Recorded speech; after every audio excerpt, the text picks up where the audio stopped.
नमस्कार. आमच्या न्यूज चॅनलवर तुमचं सगळ्यांचं पुन्हा एकदा मनापासून सहर्ष स्वागत. आताच्या क्षणाची सर्वात मोठी बातमी. महाविकास आघाडीचा लोकसभेचा फॉर्म्युला ठरला. शिवसेना ठाकरे गटाला किती जागा मिळणार, तर या संदर्भातली मोठी आणि सविस्तर बातमी पाहण्याअगोदर आमच्या चॅनलला सबस्क्राईब करा आणि बेल आयकॉनला प्रेस करा. देशातील सर्वच पक्ष आगामी लोकसभा निवडणुकीच्या तयारीला लागले आहेत. महाराष्ट्रात महायुतीचा पराभव करण्यासाठी महाविकास आघाडीने बैठकीचा धडाका लावला आहे. त्याचबरोबर निवडणुकीत विजय मिळवण्यासाठी रणनीती देखील आखण्याची सुरुवात केली आहे. त्यासाठी काँग्रेस नेत्यांनी जागा वाटपाचा फॉर्म्युला देखील ठरवला असल्याचं सूत्रांनी सांगितलं आहे.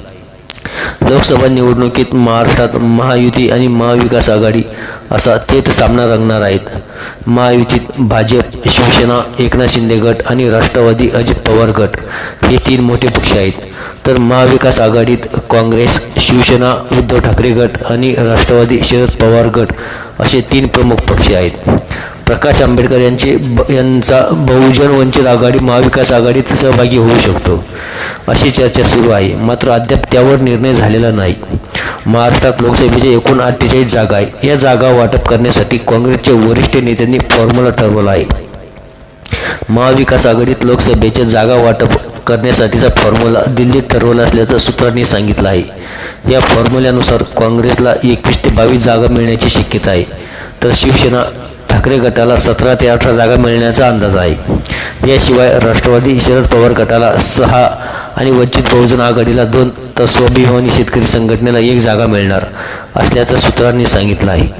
दरम्यान जागा वाटपाचा अंतिम निर्णय अद्याप झालेला नसून काँग्रेस आणि शिवसेना ठाकरे गटात वाटाघाटीच्या सुरुवातीला 22 ते 23 जागापासून होऊ शकते. चर्चेअंती दोन्ही पक्षी किमान 3 जागावर पाणी सोडण्यास तयार असल्याचं सूत्रांनी सांगितलं आहे. लोकसभा निवडणुकीसाठी महाविकास आघाडीतून बैठकीचे सत्र सुरू असतानाच महायुतीकडूनही आढावा बैठक सुरू आहेत. राज्यात भाजप लोकसभेच्या 26 जागा, तर मुख्यमंत्री एकनाथ शिंदे यांच्या शिवसेना आणि उपमुख्यमंत्री अजित पवार यांच्या गटाला मिळून 22 जागा देण्यास तयार असल्याचे बोललं जाते. मात्र अद्याप यावर निर्णय झालेला नाही. याविषयी तर मित्रांनो, याविषयी आपली काय प्रतिक्रिया आहे हे कमेंटमध्ये व्यक्त करा आणि बातमी आवडली असल्यास लाईक करा. आणि अशा चालू घडामोडी आणि राजकीय घडामोडीच्या आणि सामाजिक घटनांच्या ताज्या आणि अपडेट बातम्या पाहण्यासाठी चॅनलला सबस्क्राईब करा आणि बेल आयकॉनला प्रेस करा. धन्यवाद.